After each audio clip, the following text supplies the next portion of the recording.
I want to share with you a story that has captivated me since my youth, the tale of Gideon. You see, my friends, in the pages of the Old Testament, we find a narrative that speaks volumes about faith, doubt, and the extraordinary ways God works through ordinary people. Gideon's journey from a fearful man hiding in a winepress to a mighty warrior of God is not just a historical account, but a profound lesson for each of us in our walk with the Lord.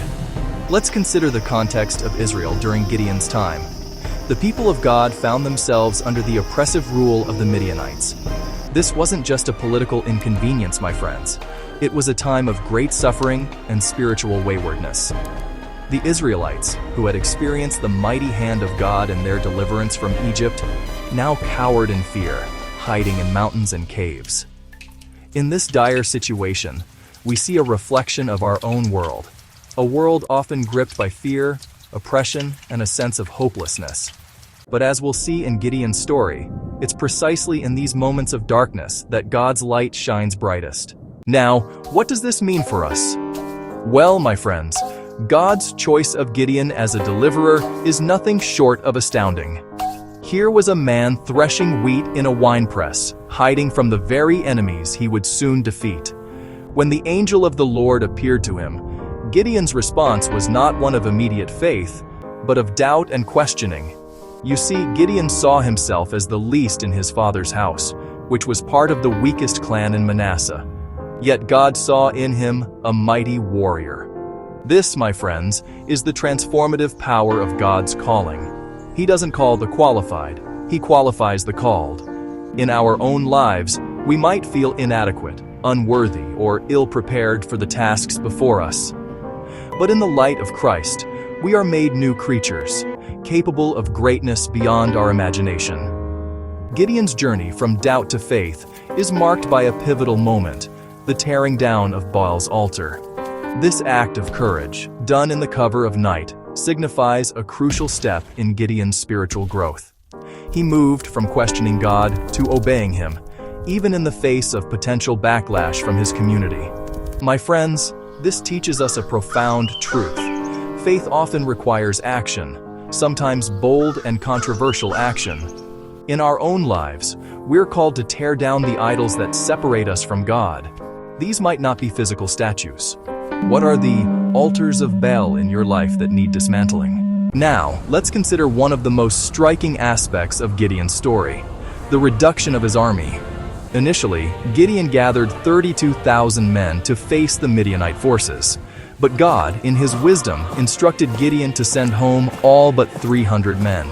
This seems counterintuitive, doesn't it? In the face of overwhelming odds, God chose to make Gideon's forces even smaller. You see, my friends, this wasn't about military strategy as we understand it. It was about faith and complete dependence on God. By reducing the army to a mere 300 men, God ensured that the victory would be attributed to His power alone, not to human might or numbers.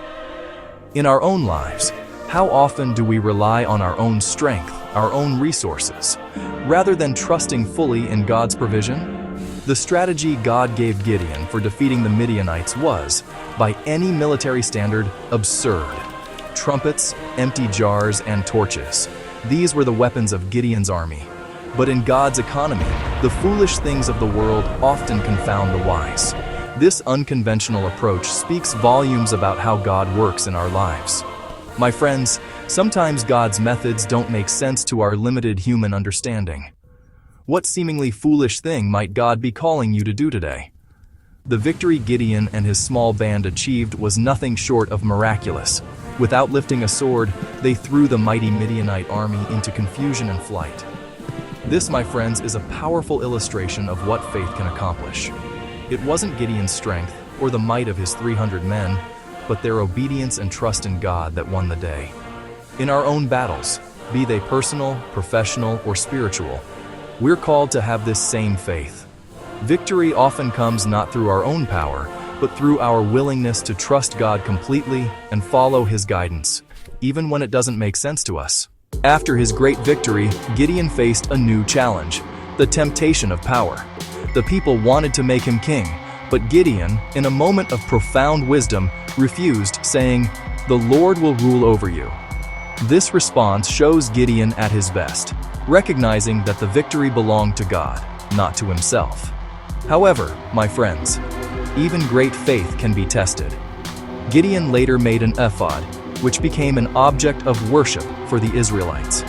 This serves as a sobering reminder that even after great spiritual victories, we must remain vigilant against pride and idolatry.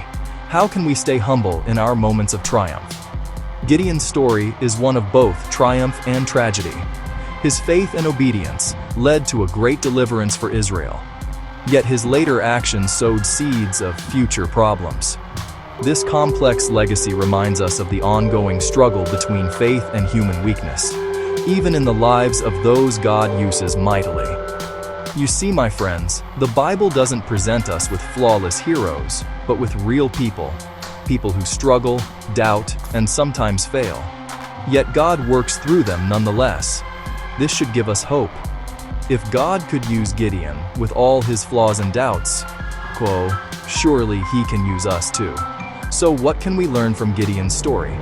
First, that God often chooses the unlikely and the weak to accomplish his purposes. Second, that faith requires action, sometimes in the face of great fear or opposition. And third, that complete dependence on God, not on our own strength or wisdom, is the key to true victory. My friends, in a world that often seems overwhelming, remember Gideon. Remember that with God, all things are possible. Whether you're facing your own Midianite army or simply struggling with daily doubts and fears, know that God is with you, ready to turn your weakness into strength. As we conclude our exploration of Gideon's remarkable journey, I invite you to reflect on your own life. Where is God calling you to step out in faith? What altars might he be asking you to tear down? Remember, my friends, that just as he did with Gideon, God sees in you a mighty warrior for his kingdom. May we all have the courage to say yes to his call, trusting not in our own strength, but in his unfailing power and love.